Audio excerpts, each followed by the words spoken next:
Welcome to FP&A Fast Track, your source for FP&A resources to put your career on the fast track. Welcome, everyone. I have a great guest on, Michael Leckie, who has I would consider, a very varied background. There's some specific areas that I want to dive into.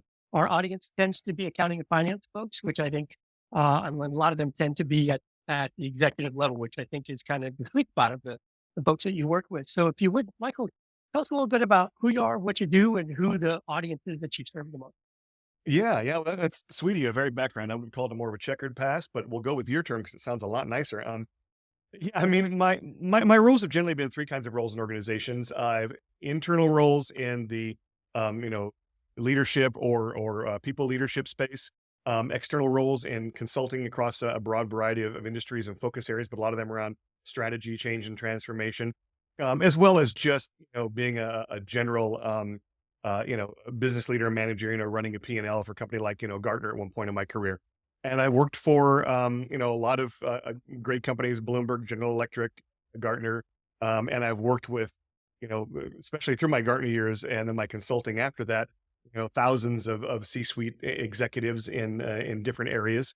Yeah, what I do now is I work on helping organizations build change as a capability, and that involves a number of different things, but it generally always also gets down to a component, at least, if not a major component, which I suppose falls under the rubric of executive coaching, but it's really being probably that thought partner, that person who helps create the space between two people. So someone has a safe space to figure out what's really going on and what they want to do about it and own those solutions and moving forward. So they're not subject to what I want, but creating the space that allows them to figure out what I want. So that's kind of in a nutshell, where I come from and what I do. I've been on my own now for about almost 4 years doing this and have some amazing clients and really enjoy what I do. Awesome. So the way you and I got connected was a mutual connection, Mark Bowden. So some of you may have seen the episode that I did with Mark Bowden where we chatted about a lot of different things. And he mentioned you when I asked him about collaborations because you and he had done quite a few collaborations. I'm curious, Mhm. what was it? So one of the things that I asked him about when I asked him, what does he look for when he is looking for people to collaborate with?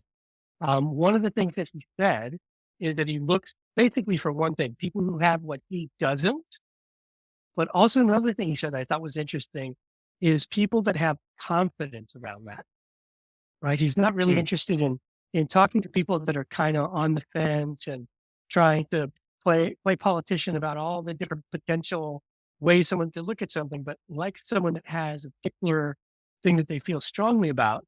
They talked about models. Uh, that you and he both use lots of models. And he mentioned Mhm. what you mentioned in the first chapter of your book, which is all models are wrong, but some models are useful. Yeah. Tell us, tell us what that means in the broader scale. And then let's talk a little bit about models.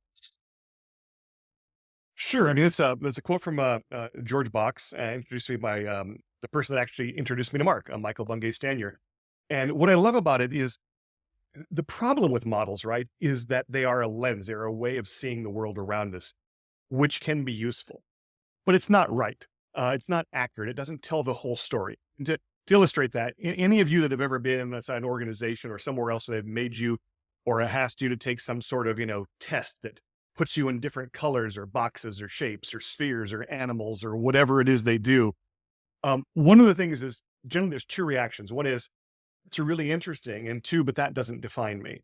And so again, using a model is a way of looking at things that is helpful, but not the truth. And so it's sort of like using a map. Let's say I used to live just outside New York City. If someone was coming to town and say, "Hey, I want to get around New York," I could draw them a map that here's the shape of an island, Empire State Building. Here's where the World Trade Center was. There you go. It's not going to do them any good. There's not enough detail. And if I give them one that shows, okay, here's brick one, brick two, brick three. Watch out for the rat here.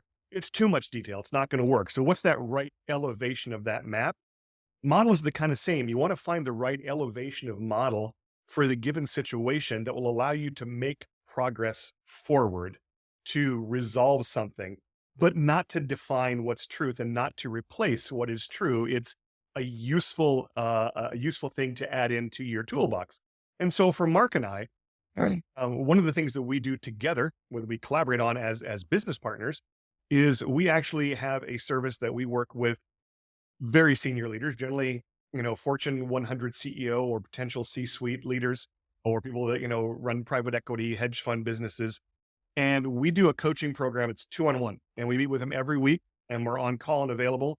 And we work with them to create that space we talked about. Now, we're getting thrown into ambiguous situations all the time. They're like, well, this just happened. What do I do? And the instinct as a human being to help is to start giving them advice. So one of the things we use models for is to step back, ask some questions, and give a frame to what's going on and say, does this frame seem useful? They're like, yeah, this is an interesting way to look at it. And then we'll use that model and the questions that that model gives us to help that person reframe the situation. Because oftentimes they're coming in asking the wrong question, but we don't know what the right question is because we weren't there. We don't have the detail. And so we leverage a model that we think this one, that smells right. That seems kind of right. Let's try that and see where that goes. And if it doesn't, we move on to a different one. But very quickly, we're able to then find a way to use a model to help that person get that clarity, to see what's going on, to start to make some choices and feel less stuck. Does that answer the question? Yeah. And so what that brought up for me is that coming from an accounting and finance background myself, I was very often working in situations where we were looking for the answer versus what I've heard you talk about before, looking for an answer.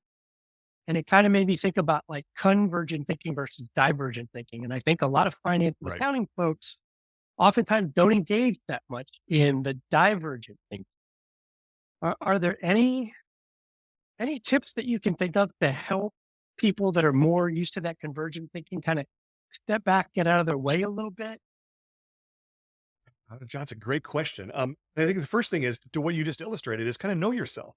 If that's the way that you think, and know if that's what your work requires, that it may require you to step into a bit of a different role. And don't know if you have to do this all the time, but there's something I do with organizations. This happened to me. It first happened to me way back. I joined a company that doesn't exist as such anymore called Abbott Tibby Price. It was a big Canadian newsprint company, the biggest newsprint company in the world. And now it's, I think, Resolute Group out of Montreal. They've gone through a few permutations as that industry's changed. That's probably neither here nor there. What was interesting is that we had a problem with basically our sales and marketing group and our manufacturing group butting heads. Pretty classic. And so one of the things that we did is we took these people and paired them up. We made regions for sales and marketing that were roughly the region that was served by a physical manufacturing location, and put these people together, made them co-leaders. We shared them with what their compensation was. We adjusted their compensation. They made the exact same thing. We gave them one set of objectives. Half were focused on manufacturing, half on retail. And you get paid the same in your bonus. So the two of you are tied at the hip now and everything. And one of the things that started to happen is we started to get into a conversation of what we called hats. And it's like, well, putting on my manufacturing hat, but putting on my sales hat. And so they would actually do this. And somebody at one point got like these different hats, but they would just use the motion and say, putting on this hat, there you go. You've got all your hats. Exactly it. So what hat do you have to put on when you're, thinking about using those different models and want that divergent thinking? Maybe you just need that hat or need to have it up on your shelf to remind yourself there's times you want to put it on. But I can see you're way ahead of me on props. You beat me on that one. Yeah, I promise you that was not vague. I just happen to use that metaphor a lot when we talk about communication. It's a great And metaphor. you hit on some, yeah. And the one though, I have hats with different like departments, but what I sometimes ask people about that I'm curious to get your thoughts on are what happens when their hat doesn't tell us anything, right? Like this tells me I'm an FP&A guy, right? I work in budgets and finance and all that. Okay, I kind of have a little bit of an idea. It kind of gets here. What you mentioned about we don't want to put people in boxes, but at the same time, those labels sometimes aren't helpful as the starting point to have a little bit of a contact. So what are some of the ways that we can, like, let's say we're going into a meeting and we don't know what hat they're coming in wearing. Do you have any, I know Mark's big on questions, any specific questions that you like to start with to kind of start getting some context of who that person is and where they're coming from? Another great question. Well, one of my kind of heuristics, my rules of thumb is hide in plain sight. And so I'll just often start right up with that. Say, hey, we haven't worked on this before. Tell me a little bit about your assumptions. What perspective you're coming from? What are you looking for from me? How do you want me to address this? And I will do that. I'll do so. Let me bring it back into what I do. I'll do that with clients. And one of the things I always do is I always start by creating a relationship that Ed Schein calls a process consultant, which basically means I'm going to create an interpersonal process between us that allows you to figure out what's going on. I'm going to ask you questions. I'm going to lead with those questions. You figure it out. You figure out what you want to do about it. But there are helping or consultative relationships that are more doctor-patient. I ask a bunch of questions, do a bit of a diagnosis, and then, we treat it either by you doing what I ask you to do, you're under my guidance, or I do something, to you with your permission. And there's also just the transactional kind of relationship was an expert one. You come to me and say, hey, how do I deal with this? And so like if I'm going to, if I have a plumber coming in because there's a problem with the toilet, I don't want the plumber saying, well, so how do you feel when the toilet overflows here? What is going on with you? It's like, no, just fix the toilet, right? So I'll oftentimes say to my client, are you looking for me to tell you what I think you should do here? Are you looking to have a conversation to figure it out? How would you like to approach this? And here's the pros and cons of those. And so I'll lay out potentially different hats I might be wearing and tell them why one might be more useful than the other. And I have had times where, although most of my work is that process work, where a client just said, how do I do X? And it's like, okay, I can tell you from my time as a human resources executive for, a global company, you want to do this, not do that, and get the lawyers involved here. Boom. It's a simple answer. You just want to give it to them. So I think hiding in plain sight and, the words negotiating for the role you're going to play are way too long and involved for what you're doing. It's just like asking, what would be most useful? How can I be most useful?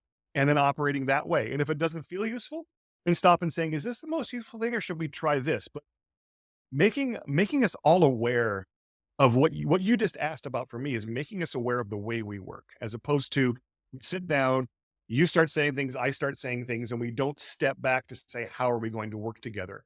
Probably the number one mistake that organizations make across the world, which is we don't work on how we work. We just think, well, we're here because of who we are. We just need to get to it. But that's not true. We need to step back and establish how we're going to work together before the work can be done effectively, in my humble opinion. Yeah, it makes sense. That reminds me of a challenge that I have pop up every once in a while. Sometimes someone will ask me a question and the trainer in me wants to educate and tell them all the whys and wherefores. Sometimes they want that, but sometimes they just want a quick answer. Right. And because I'm a naturally curious person, I fall into that not observing the platinum rule. I like a lot of information. So I start giving a lot of information. I have to go, hold on, John. You tell people all the time about the platinum rule. You gotta use that yourself too. I just want you to tell them what to do in the situation. Yeah. Yeah. It's like, hey, do you want the 1 minute answer, the 10-minute answer, or should we go to dinner here? Yeah. And I'm guessing that could probably go back and forth with the same client, right? Sometimes it's one, sometimes it's I would think so. Yeah. Yeah. Yeah. That makes a lot of sense. So I noticed in your background that you were with Anderson Consulting. Wasn't really, I was going to say back in the day, but that's such a cliche. But am I getting the time frame right that was around the time that they were morphing into Accenture or? Yes and no. So I was with Arthur Anderson Business Consulting, which was started up by Arthur Anderson when Anderson Consulting spun out. And two things happened that were interesting during the time I was there. One, Anderson Consulting lost the right to the Anderson name and came up with this goofy Accenture term, which everybody panned and mocked and said, yeah, that'll never establish itself as a brand. And you've just given up $10 billion in brand value by losing the Anderson name. And then shortly after that, this little company called Enron came along and took the Anderson brand from highfalutin to zero and the rest of the company with it. So interesting story about side note about talking to people and doing interviews, not podcasts, but I got actually called by someone, I think from Reuters, the night after we'd done like a little bit of a rally for Arthur Anderson in New York, all the employees out there. Some guy got in our cards And we walked away. And that night, I met a friend of mine from California. He was best man at my wedding. Came in, went to a Chinese place, and had a couple of martinis. And we're having a good time catching up. And I get this call on my cell phone. Long story short, I then gave an interview without even thinking about it because I was young and stupid, and hung up. And my friend said, "Who are you talking to?" I said, "Reuters." He said, "You just gave an interview to a global news source after 2 martinis in the Chinese restaurant." I said, "I guess so." He goes, shook his head. But the funny part is came out actually, I looked pretty good, which is unusual. But my comments, it was about the resignation of the CEO. Joe had resigned at that day, and I was the first person they talked to. And so 12 companies around the globe carried my quotes as the inside source on Arthur Andersen about his departure. A man I'd met once in the hallway. So anyway, news sources. Well, it kind of takes me back in the Wayback Machine. My first job out of college, I worked in a CPA firm, a degree in accounting, worked in a CPA firm. My first roommate out of college worked at Arthur Andersen. And it was one of the firms, I think back then they were the most conservative of all of at that time it was going from the big six.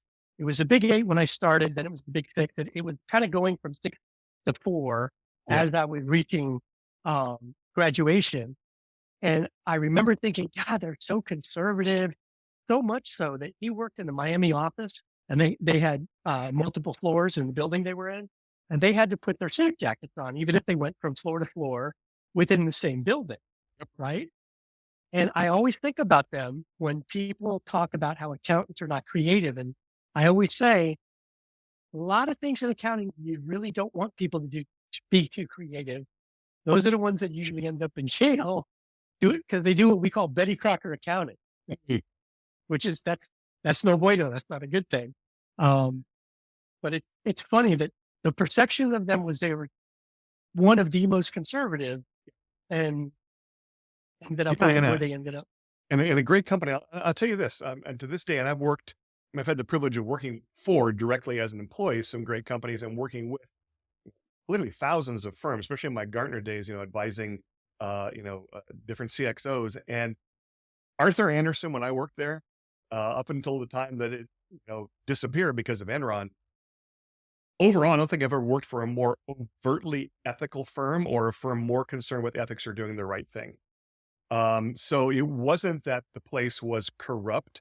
I worked with organizations I would trust far less than I would trust Arthur Andersen. But what the downfall, I think, is that there was also this culture that partners were kind of untouchable.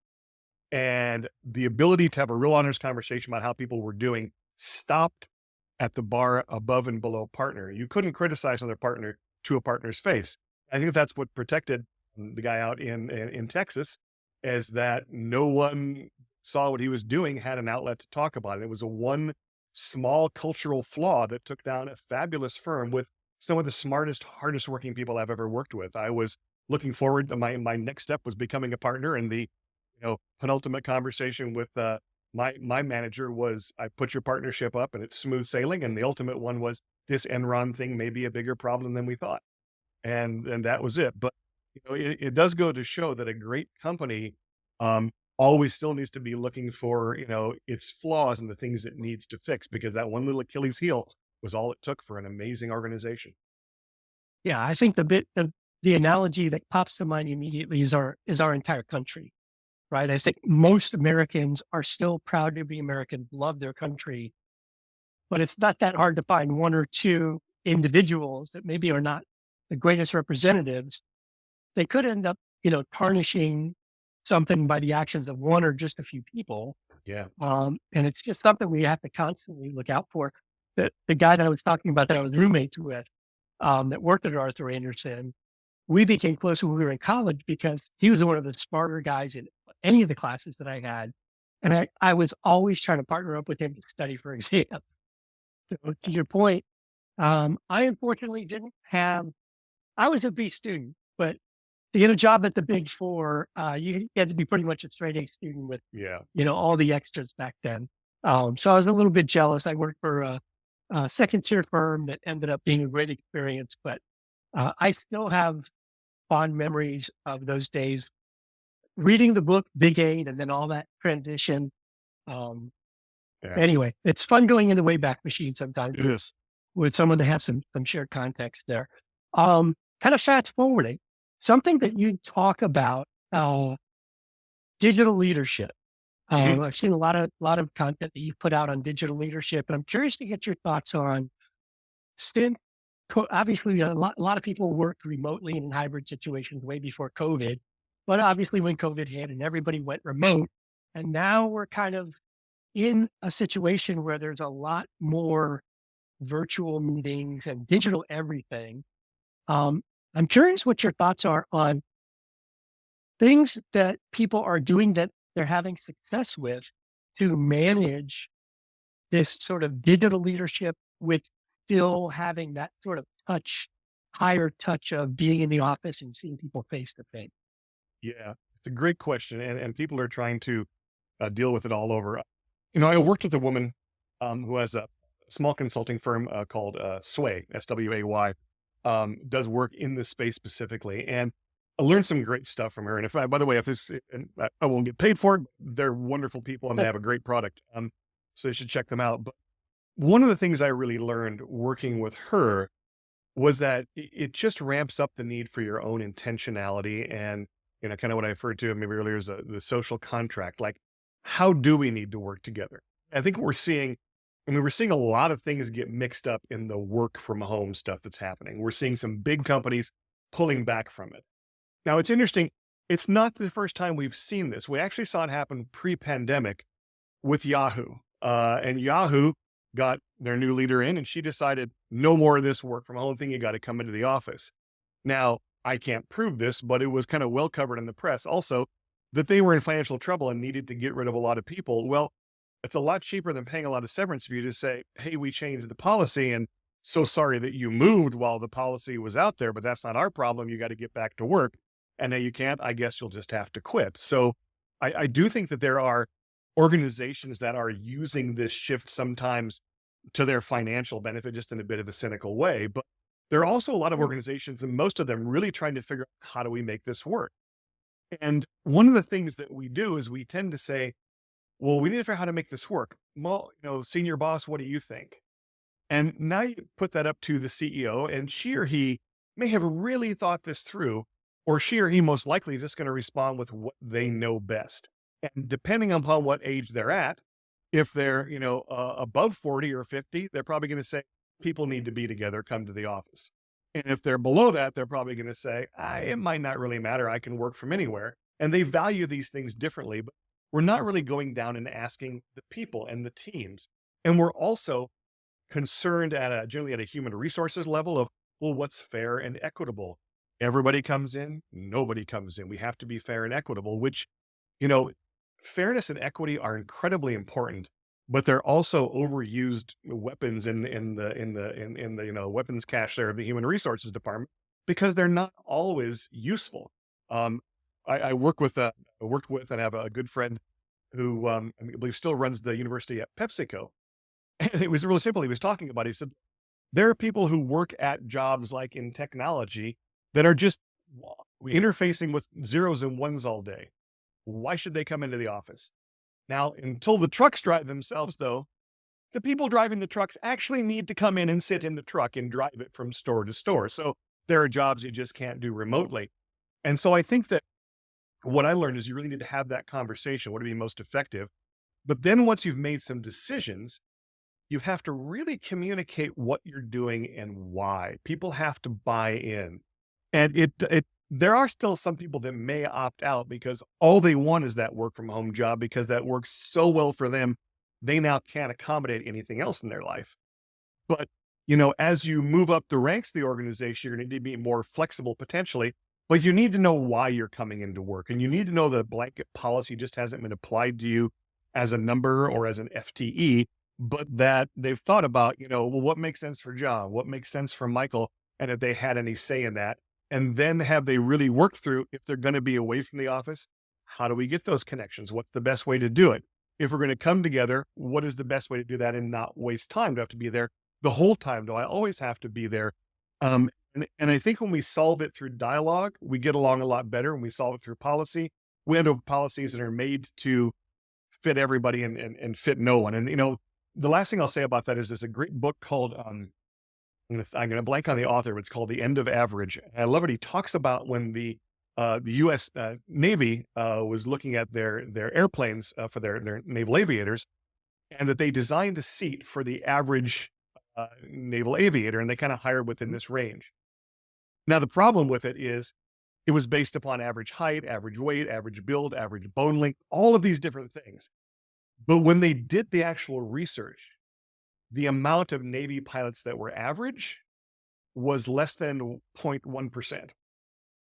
That people's bodies didn't grow average. And so they were having these crashes, resulting in people like the ergonomics weren't quite right for split-second decisions. And the simple solution was make these 4 components adjustable so people can seat themselves the way they need to. And the amount of crashes went down dramatically. But they have been building it to average, and the average doesn't really exist. Well, that's what we do with policies. We create policies for the average employee. So basically, we create a policy that applies to no one effectively and think we've solved a problem.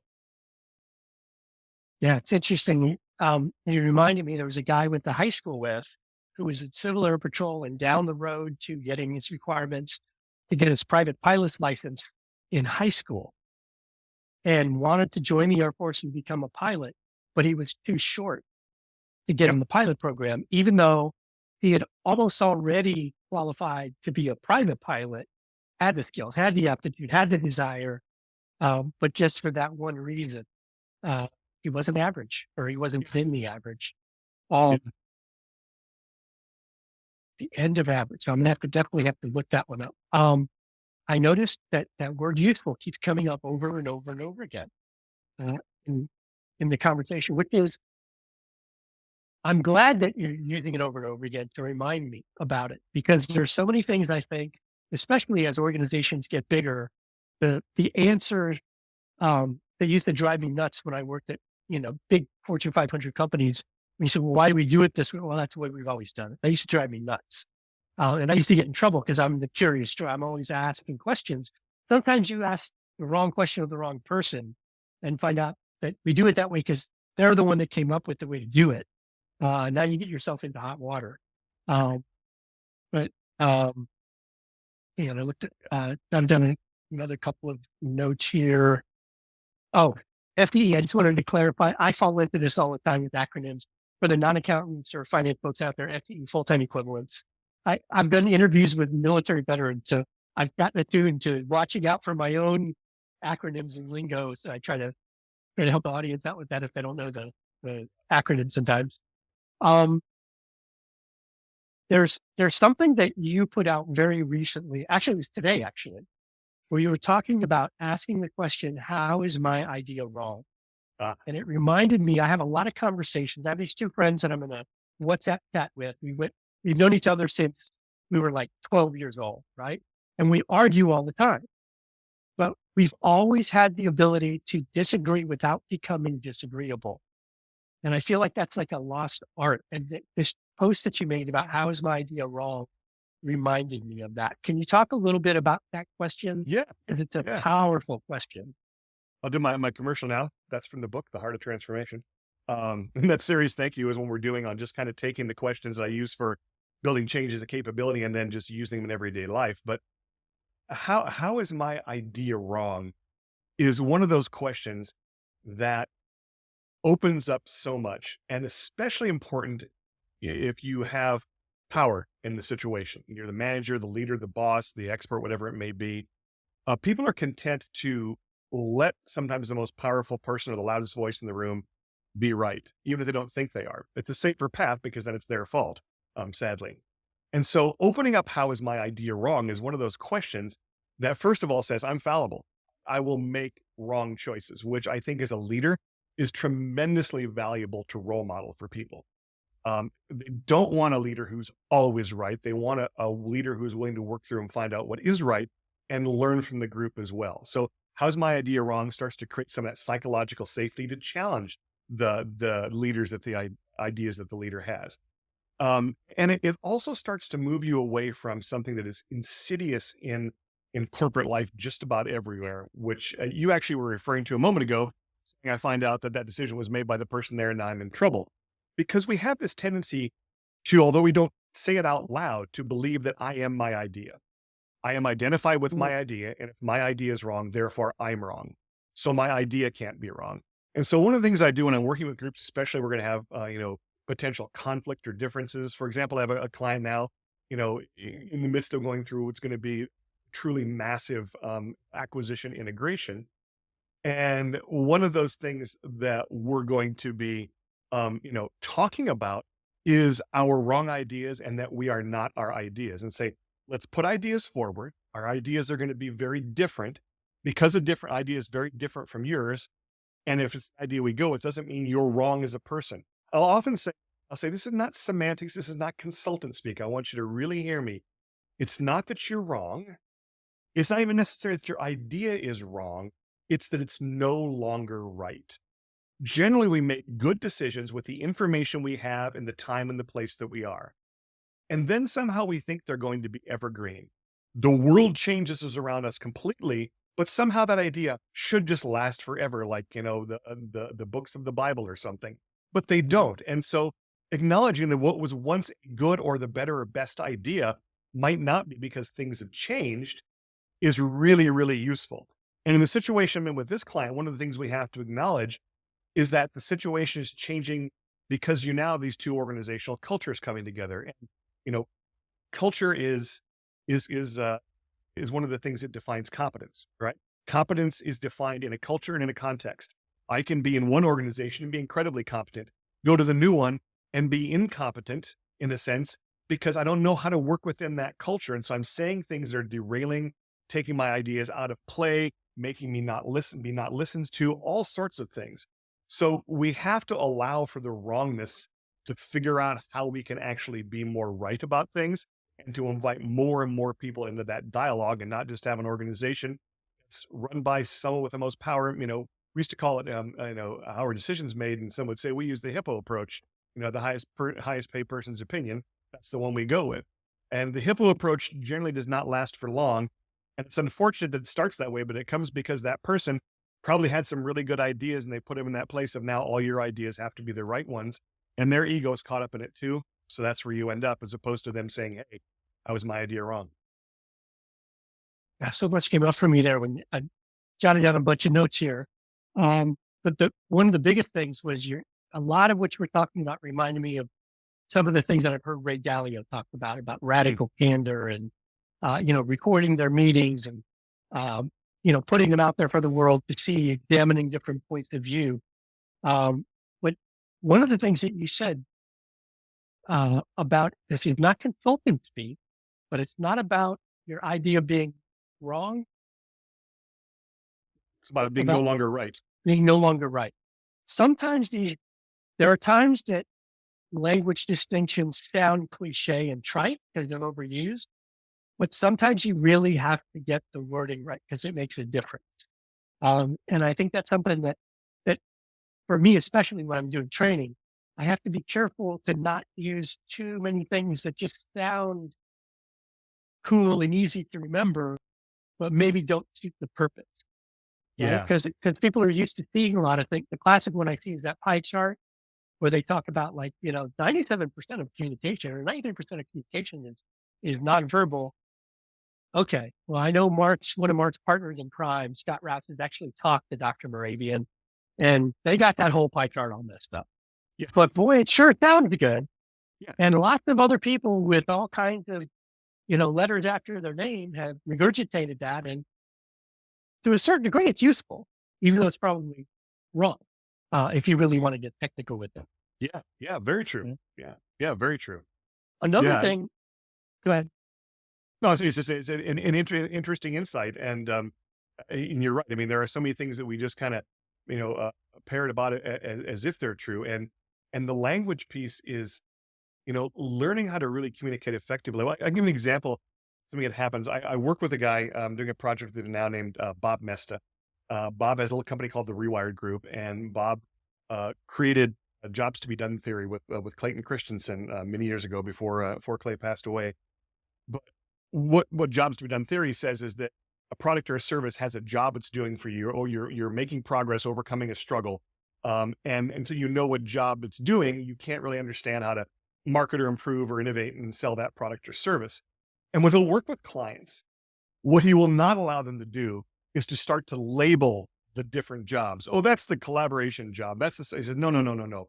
He goes, that's a huge corporate mistake where we've got, we call it, all due respect to my friends who work there, I love you. We call it, the Microsoft, fallacy, which is it's got to fit on a PowerPoint slide. So he says, no, if the job is 3 sentences long, use the 3 sentences and just get used to it. When you try and reduce it down to the word you think fits, that word may be the perfect word for you, but for this person, it means it's something entirely different. So oftentimes just being real clear about this is what this is doing, it's like, oh, okay, get that, and resist the need to simplify it. I think that happens in our communications too. You run into this all the time. You could simplify things down into really cute little models and acronyms, but then it wouldn't really mean the same thing to other people. That would be all over the map on how they interpret it. So you have to take the time and use careful language. They understand, the nuance, because there are real nuances in how we relate and communicate as people that if we don't take the time to explore, we miss a lot in the pace of work today. Yeah, that expression about all communication being context dependent. I think that's one of the things that I hang all of those hats on many times. My girlfriend and I often talk about the decoder ring that we need for each other. Yes. Right. She's very extroverted. I'm very introverted. I'm extremely literal, and she kind of talks more in bigger picture terms. And so every once in a while, I feel like, all right, where's my decoder ring? Because I know from how she said it that I'm not supposed to take it the way those words. I've got to decode this, right? Yeah. And in personal relationships, I think we tend to make more of an effort, especially if it's like your significant other, because that the importance of that relationship is so high, and we're so invested in that most people tend to be willing. I should say most people, lots of people tend to be willing to put more time into that. And that's one of the things I struggle with. I almost feel like a salesman sometimes because I deal with accountants a lot, and communication skills are typically not at the top of their list of things they want to do training on. Yeah. And some of these examples, I've had people tell me, "Oh, I could use this in my personal life." Well, duh, it's just communication, right? People are people. We're all wired with certain things out of the box, and we're all unique. So something you said when you were talking earlier triggered something for me about decision making. And something you said reminded me of Annie Duke talks about the idea that she called resulting, right? Where we'll judge the goodness of a decision based on the result. Right? So we make a decision and we don't decide whether that decision is good or bad until we see the outcome. And she uses lots of different examples, but the one that hits home for me is I think everyone could agree that driving drunk is a bad idea.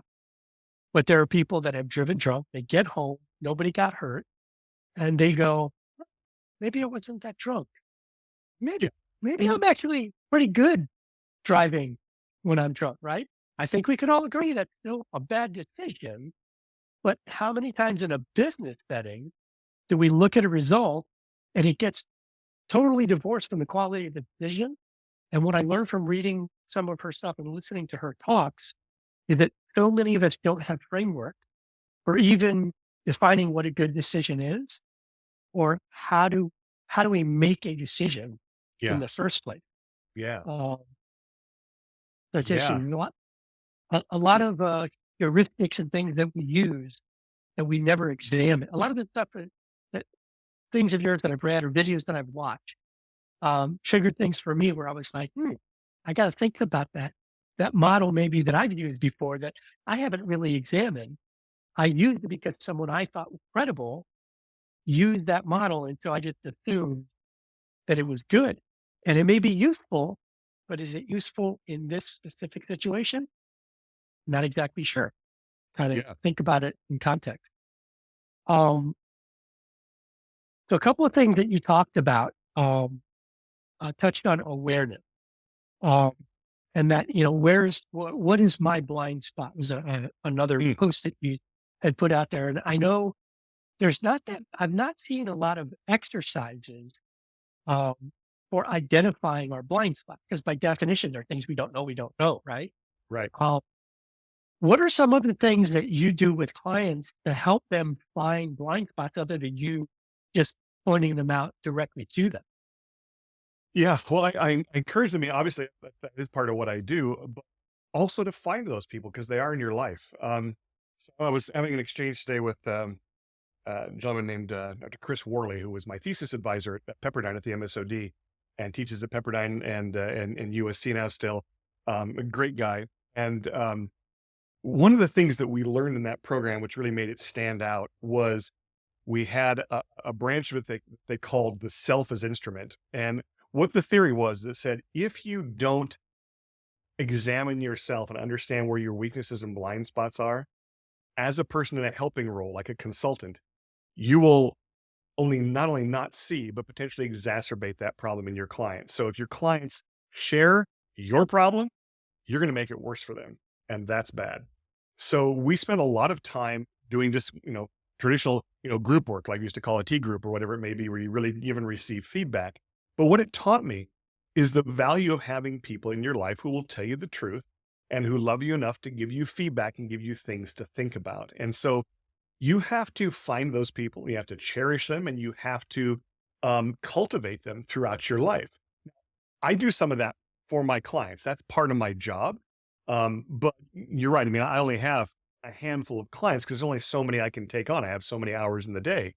And certainly there are probably some clients who need that help that I don't really want to take on either because they're not the right client for me. You can't just count on the world of hired coaches to do this for you because, not everyone can pay for that. But everyone can find friends that they can build that relationship and say, hey, like your guys in the WhatsApp chat, they're probably some of your little brain trust who are, kind of telling you what they're really seeing and what your blind spots are. And I would imagine that two things, that it's not always pleasant. You know where it's coming from and it's made you a better person. So we have to be willing to accept that our own growth and change is not always fun. You mentioned Ray Dalio from Bridgewater, and if you've read John Keegan and Lisa Leahy's book on an everyone culture, they talk about Bridgewater and a couple of other organizations. They have what they call these deliberately developmental cultures, and in those cultures, people have two experiences. One, this place makes me uncomfortable and puts me on the spot, and it hurts sometimes, because I have to confront things in me that I'm not good at, that I don't want to see. And B, I'm so happy to be here, the growth I get and their dedication to my growth. And those are kind of unusual and rare organizations. Most of the time, our organizations are doing everything we can to avoid anything that looks like disruption, which means we just get stuck in one groove, and don't go anywhere. So I guess in short, I would say that there are always people around you, if you look for them, who are willing to tell you the truth and willing to hear the truth from you. Find them, care for them, cherish them, make it a compact. If you're independent like me, have a small group that you work with that does that for you. Have other people that coach you. I have a gentleman that used to work for me at Gartner, who turned out, after we put our coaching programs in place to be one of the best coaches we had. I meet with him once a month, just out of our friendship, and he coaches me. And I have other people that do that for me. I'm always seeking out my own coaching. Otherwise, I know I could fall into the trap and start to not see my blind spots. And I can tell you, when I see my blind spots, they suck. I hate seeing them. It's no fun. I don't like seeing that part of me. But, once I work past that and get past my own, sting to my ego and realize, yep, you're still a work in progress, Leckie, then it's okay. And I start to move forward. And I find that I've moved forward far enough that I can be of a lot of help to a lot of people. But, that will stop at some point if I don't keep growing myself. Yeah. One of the things that has been really useful for me, but to your point, not always very comfortable, is watching these podcasts. It's been a good feedback tool for me to catch bad habits and to just see things that I wouldn't otherwise see and hear things that I wouldn't otherwise hear. And I do all that stuff you're talking about too, but I didn't seek this out for that purpose. But when I started and I was doing the editing myself, working out the kinks of the process, I thought, oh, wow, I got to take some notes here on myself. Forget Yeah. about I've got all the stuff on the guest. We're good with that. I got to watch this a second time now. I almost feel like Mark and his partners in crime when they're watching the videos they break down on the behavior panel. Yeah. Only I don't have the good fortune to have 4 experts like that. I'm just watching it myself, and then hopefully when we get some more a bigger viewership, we'll start getting some more feedback from other folks as well. What a great insight though, John, is to realize that just doing that and that one little tool you're doing, for, your business and for other purposes can give you that. And, it's like we're in meetings and corporations all day and organizations. And when we're in that meeting, we are not looking at ourselves. We're looking at everybody else out there in the audience. What are they thinking? What's going on? What's happening? And to have those people who afterwards will say, as you've asked them beforehand, let me tell you what I thought, or how did I come across? How did I strike you? It's funny. I've done that with so many of my clients when I was in a corporate role, like in a human resources or a people role, where I would say, look, I can't tell you what's going on with everyone else, but I can tell you my experience of you. And that's not always going to be pleasant to hear, but I'll tell it to you in a safe place, coming from a place of love here. And I'm not going to share it with anybody else. I'm just going to share it with you. And what's interesting is I've only actually had one person say no to that. One person is like, no, I don't want to hear it. And they were not the right client for me. And then they've gone on and done things that, the CEO of a company, and I'm sure they're, fairly adequate at it. But, most people are really, really, willing, if they feel it's safe. And if you come from a place of caring, that you can kind of, speak the truth and love to them. And as long as they know it's safe to hear it from you and you're not going to use it against them or make them feel inferior, they're really, really grateful for that. But kudos to you for finding it just through the podcasting process. That's a great way to do it. And, it's funny. Anybody could do that. Anybody could actually, just talk out loud if they wanted to on Zoom and, clip it and for free, look at it themselves and see how they come across the way they wanted to. It's an easy thing to do. Yeah. When I have people ask me about it, I suggest there's a couple of different apps out there that I've used. There's one called Speakio, there's one called ORAI. There are these AI apps that you can just talk into, and they'll give you all kinds of stats. They count your filler words. They give you feedback on your pace and all these different things. Those are really helpful, but this is just one extra. And the thing that I would encourage people to, and this goes for everybody, give yourself some grace. Because I've had people give me feedback that has left me in a quandary. This is a good example. One of the things I discovered that's helpful for me, I'm very, very curious. And I have a tendency, I used to interrupt people a lot more because I'm trying to ask a question. So I thought, okay, I'm going to write my questions down instead. And then I had a few people just trying to be helpful say, kind of distracting when I'm watching your podcast when you're writing notes. And I thought, oh gosh, should I change? I thought, you know what? Give yourself a little grace. They're not the every person. I'm not the every person. It may be useful. It may be not for other people. I'm still working it out. It's not perfect. Everybody else out there, as you're hearing this feedback and going, I didn't want to hear that, but it might be useful. Use it and then give yourself a break for whatever the thing was that you need to improve on. I agree. I think it's great. And I think it also goes, I've done that same quandary, and I go back to that kind of hiding in plain sight. Like with some clients, I want to take some notes. And so I'll say, hey, by the way, if you hear the clicking or see me typing, I am only taking notes on things I want to remember for our conversation next time. I'm not, looking at, Sandra Bullock vacation photos, right? I mean, I'm doing this, but then it's like, oh, okay, I get that. And they'll understand it. Or to your point, say, one of the things I want to do is not interrupt. You made me think some questions. I want to look at them and see if they're useful later. So I'll be writing them down. That people are like, oh, I get that. That's totally cool. But sometimes we just forget just to have that simple, again, social contract up front. Here's what you'll see and here's what you can expect. And is that okay with you? Great, then we're okay. Yeah. And I've even made an effort, which again, I got feedback that this bothered somebody, but I actually make an effort to let people see me writing, right? Because it's very different. You're talking and I'm looking down like this. Right.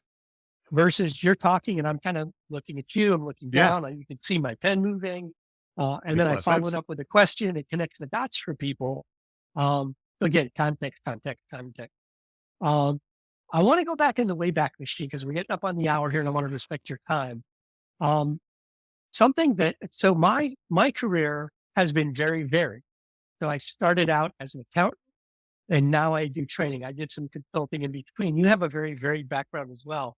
And something I'm always curious about is when you were a kid, I'm sure at some point when you were a kid, it may have changed 50 times like mine did. What did you want to be when you grew up? Let's see. I always wanted to be a rock star, but that never happened.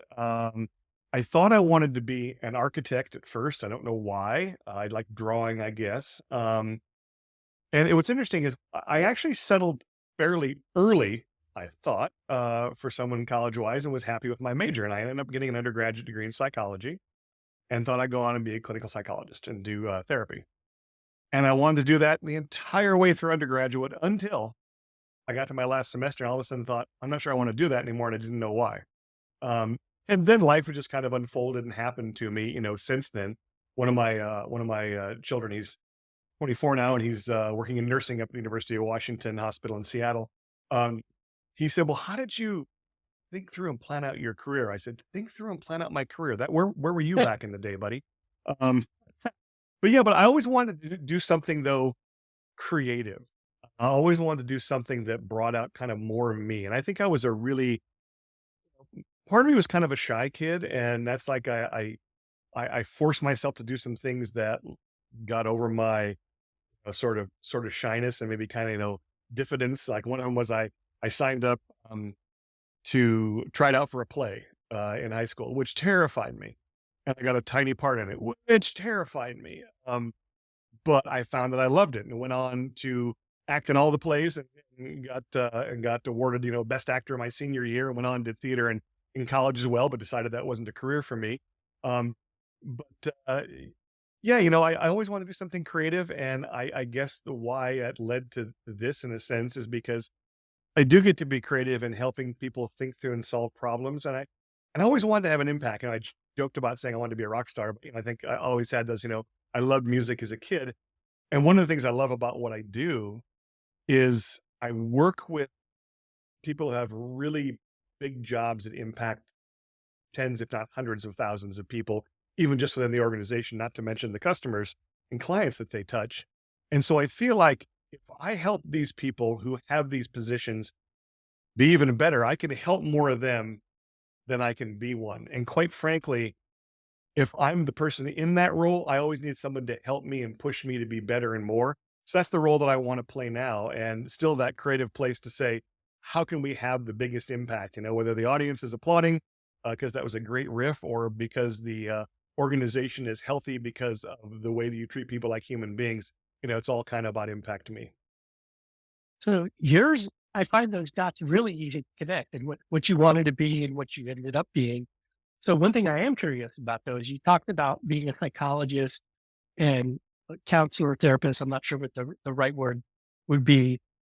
And I've heard Tony Robbins talk about the distinction between coaching and therapy. Mhm. And there's some commonalities and some distinct differences. So what do you see as some of the really clear distinct differences in being a coach versus being a therapist or a counselor?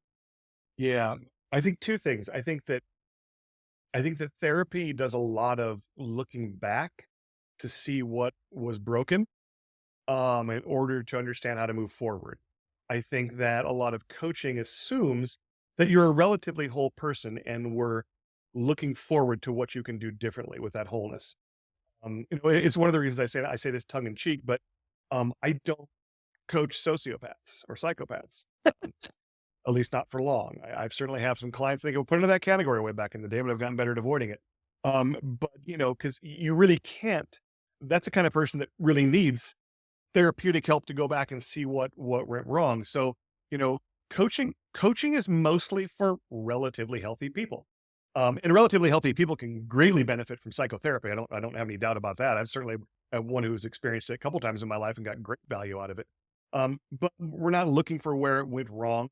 We're assuming that it's all pretty much okay and that what you've got is enough to work with to move you forward. So that's kind of how I see the major differences for me in working with my clients.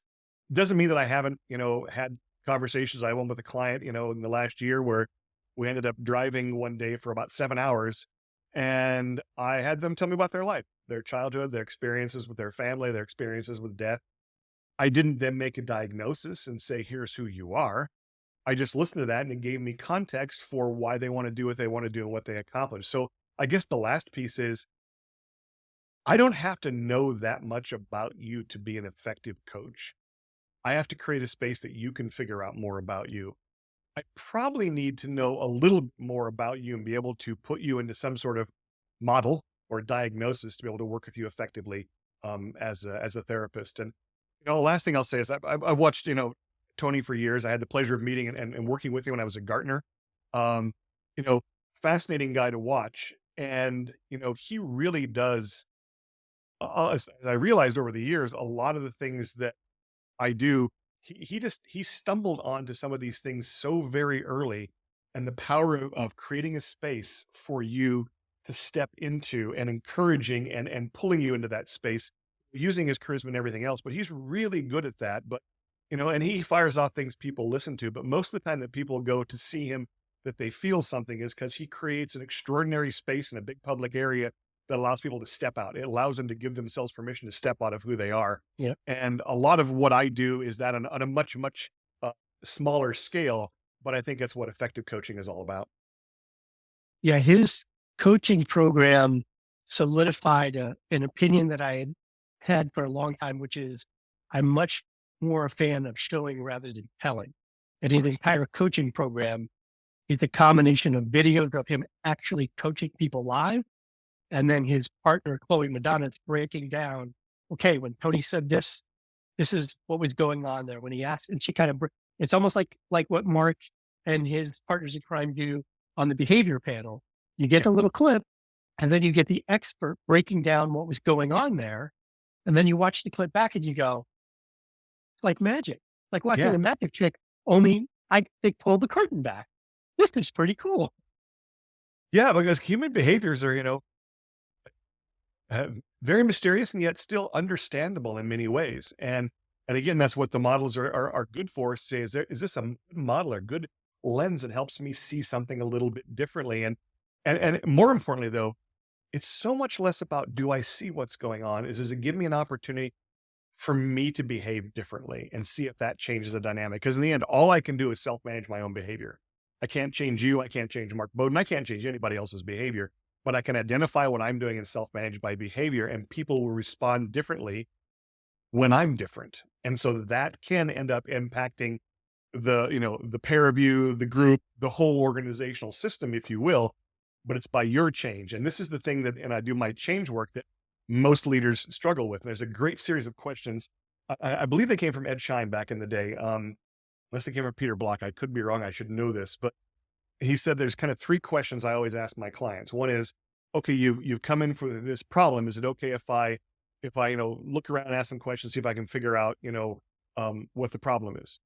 And they're like, well, yeah, that's what I'm hiring you for. Okay. Is it okay once I think I figured out what it is, if I tell you what I think the problem is? Like, yes, that would be useful. That's what we're hiring you for. Great. Is it okay if I tell you if you're a part of the problem? And he said, the first two, you get a good answer. The third one, it's the tricky one. And he said, and if they hesitate, I generally just don't take the work, because they're not going to be able to make a change, because they're not willing to see that they may be contributing to the problem, when if they're the leader of the organization, for better or for worse, they always are in some way. And the key to the change is going to be found with them, in them changing some of their own behaviors and seeing the organization respond, given their position, power, authority, relationships, etc., as opposed to changing others. When change is all about somebody else, ain't no change happening. Yeah, for some reason that triggered the dog whisperer, Cesar Millan. He's got an expression about that. I train people, I rehabilitate dogs. He says it's almost always in that relationship, the person is the leader. Yeah. Right. And almost always the dog's behavior, they're following the leadership of the person. And the person is always going, can you fix my dog? And he's going, let me watch you for, he puts them through their paces and he kind of diagnoses. But that's always the uncomfortable conversation that he has to have, is you're actually the root of the problem. Then he'll break it down. And there have been some, I used to watch his show a lot. There have been some where the person said, no, it's the dog. And they just kept insisting it was the dog. And at some point he was like, I can't help you. Yeah. Yeah. Yeah. Yeah.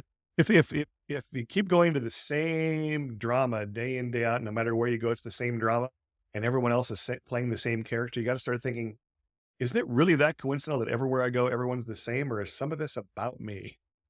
Yeah. Yeah. There's an expression. I'm trying to think of how to say it without cursing, but it was something about you're walking around thinking everybody's a jackass. Yeah. Maybe you need to look in the mirror and check your ears. Yeah, that's right. Right? What's the common thread here? What's the common thread with all this? Yeah. Let's wrap up with, tell us a little bit about your book, where people can find it, and what's a core message that we can leave people with about the book, and then where they can find it. Oh, okay.